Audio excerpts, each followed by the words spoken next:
Assalamu alaikum everyone.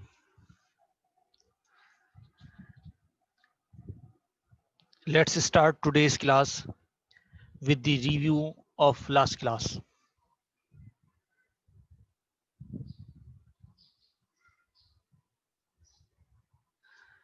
Okay, in last class, first we did column vectors. Now tell me what are column vectors? Vectors are the vectors in which all the components, whether they are two or more than two, all the components are arranged or listed in a vertical way in a single column. That vector is called column vector.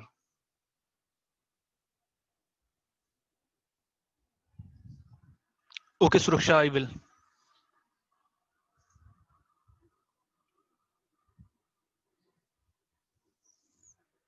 Right, Abir. Now, second one, addition of vectors. How do we add two vectors?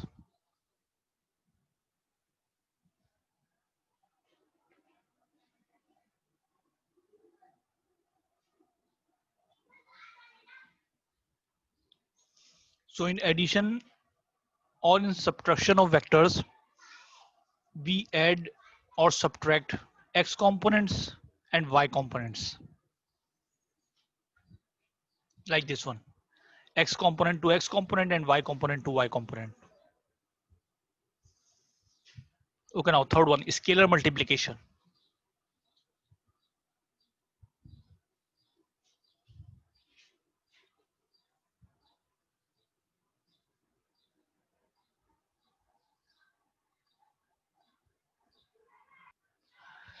So in a scalar multiplication, we multiply the scalar quantity with all the components of vectors. Okay, four equal vectors. Equal vectors are vectors in which, or those two vectors whose x components are equal and y components are equal. So those two vectors are called equal vectors. So in equal vector, x component is equal to x component and y component is equal to y component. No, Hafsa. Yes, they have same magnitude, but all the vectors having the same magnitudes are not equal. This is not necessary that if two vectors have the same magnitude, then they will be equal. So for equal vector, they must have the same magnitude and same direction. If two vector have same magnitude and different direction, then they will not be equal.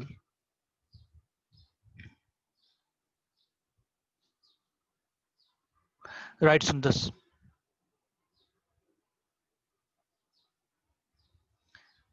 Okay, now magnitude of a vector.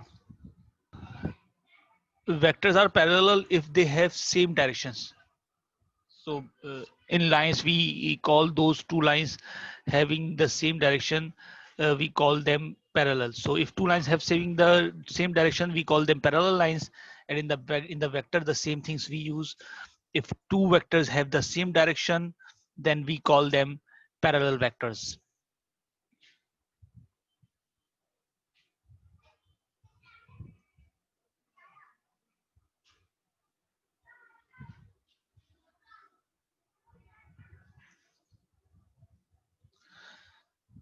Okay, so in parallel vector, the property of parallel vectors that uh, their both components, the ratio of the both components must be equal. For example, if two vectors AB and the second vector is C and D, if these two vectors are parallel, then the ratio of their x component, which is A over C, must be equal to the ratio of their y component, which is B over D. In this way,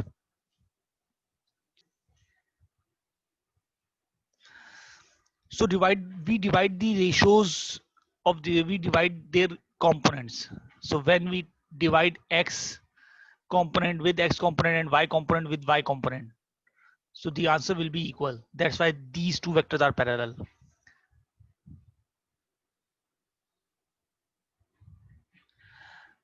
Yeah, Aisha, that will also be the correct way, or this is also the another method for finding out the parallel vectors. I normally teach this method because this one is easier than that one, whatever you are doing. So you may, if you are doing that method in the exam, so this will also be correct. Okay, so 6, the x component of first vector, and 3, the x component of y vector. So ratio of these two and ratio of these two. If anyone has any confusion with these ratios.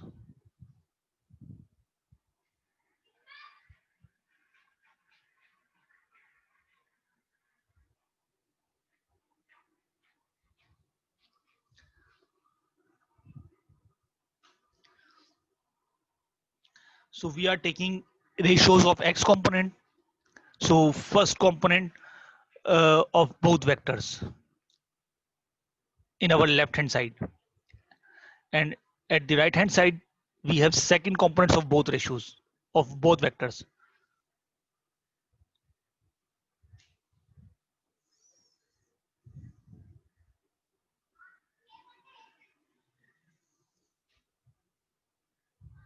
Is it clear, Hassan Rizwan?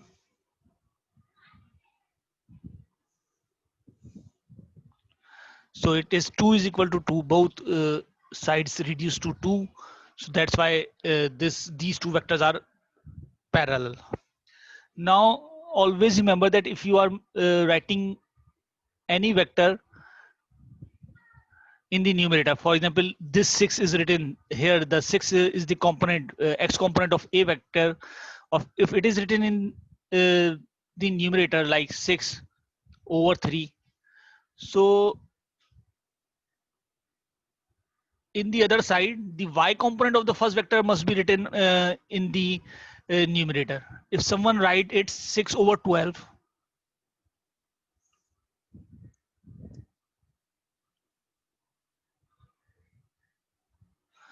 like this one 6 here, ye wala 6, this one is taken on the numerator, and then other 12, this the y component of a vector is taken in the denominator, then this will be wrong. If you are taking a vector in the numerator, then all the components of a vector will be taken in the numerator. And if you are taking a vector in the denominator, then all the components of a vector are taken in the denominator. So you cannot swap on the other side.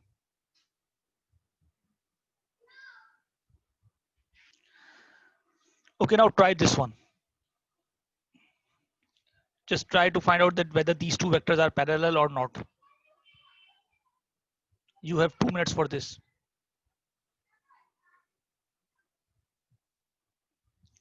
In this one, 1 and 3 are parallel and 2 is not parallel.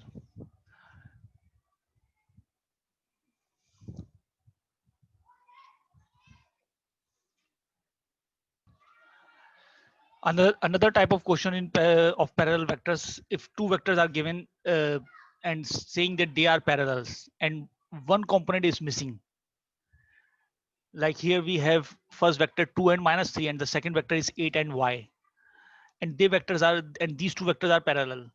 Now we have to find out the value of y by using the technique of or condition of parallel vectors. So if these two vectors are parallel, then their ratio must be equal, right? Now we are dividing their x components and y components. Now you can see that we took the component of second vector in the numerator because we have an unknown value in the second vector, right? So it is not necessary that always keep the components of first vector in the numerator. You may keep the components of second vector also in the numerator.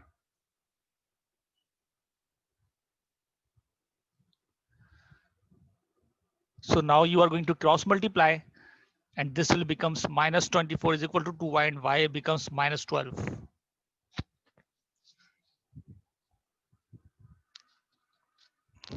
So this is it's minus 12. You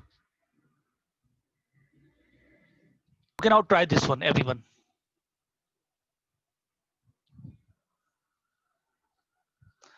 Mudassir. Okay, now try this one. But in the first part, Gufrana, you are going to multiply 2 with vector A and 3 with vector B, and then add the product.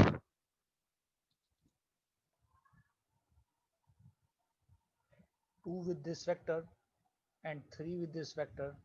So these two vectors becomes 14 and minus 10. This is first vector, and the second vector becomes minus 6 and 12. Now you add these two vectors, so the result will becomes I guess 8 and 2.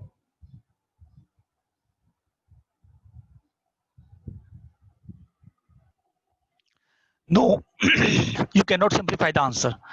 If you are talking about if you are talking about the reduction, means that you can subtract this one in this way, 2 1 and 2 4, and it will become 4 and 1. So this will be wrong. This will be wrong because we did this thing in the fraction, and these are not fractions. So in the last class I also told you that these are not fraction. Okay, so this one is the solution of part A, and this one is the solution of part B. A position vector is a vector which starts from origin, right? So all those vectors starting from letter O, because O is representing origin. So all those vectors which are starting from O are called position vectors. So OA is the position vector of A, and OB is a position vector of B. And if point is given, like AB point is given, a point is given whose coordinate is whose coordinates are A and B, so that point can also be written as position vector. Like A point is given 2 comma 5. So if we are going to make the position vector of this point, so that 2 comma 5 can be written in the form of column vector, which is 2 and 5, and this becomes the position vector of point A. Okay, for example, this diagram is given. In this diagram we have 2 points, P point and Q point, and the position vector of P point is indicated by a red line.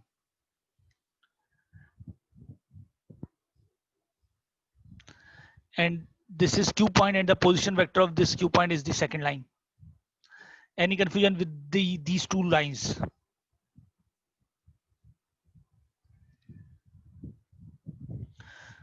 So these two red lines are representing two vectors, two position vectors, because both lines are starting from origin. So first red line is position vector of point P, OP, and the second red line is position vector of point Q, which is OQ. That's why in the last slide we discussed about writing a point into the position vector, because both represent the same thing. OP and point P both representing the same line.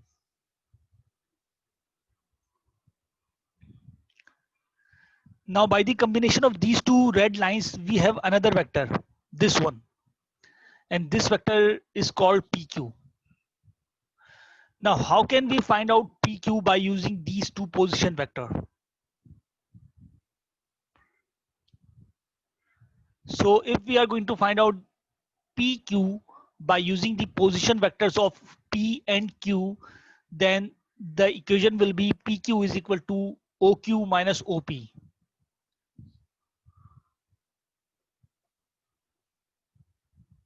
So here the letter which is written in the last, the position of vector of this letter will be used first.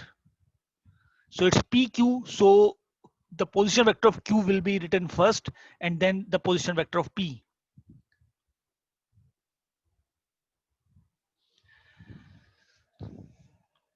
what I mean to say here, that we can find any vector by using the position vectors. So as you can see that PQ can be find out by using the position vector of Q and P. AB can be find out by using the position vector of A and B. But the formation must be that the letter which is written, first, that the position vector of that letter must be written in the last. Like if we are going to find out AB, then it should be the OB minus OA. If we are going to find out XY vector, then the position vector of Y must be written first and the position vector of X must be written in the last. So it's OY minus OX.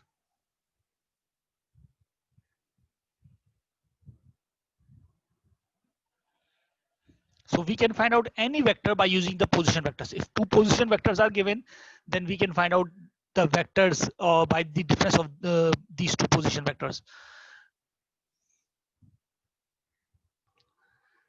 The position vector of we have to write down the position vector of point P and Q, and then we have to find out PQ vector by using these two position vectors in part A. Now try to solve part A.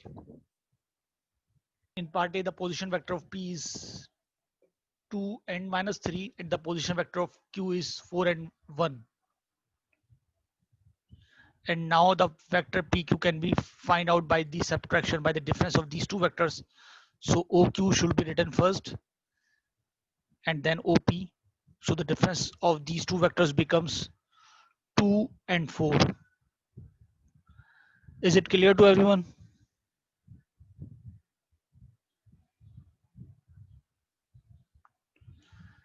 Now for the second part, they are saying that the point A is given, right?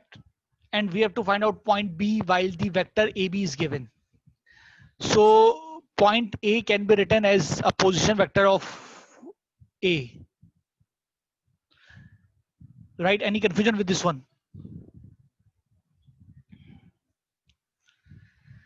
And the equation of AB becomes OB minus OA. Now we can write this equation in this way: OB minus OA is equal to AB. We can shift AB to the other side or to the right hand side. Now substitute the vectors here and simplify that one. So we will have the position vector of B, which is the point, which will be the coordinates of point B. Okay, so see you on Thursday. Inshallah, we will have the next session on Thursday. So till then, Allah Hafiz.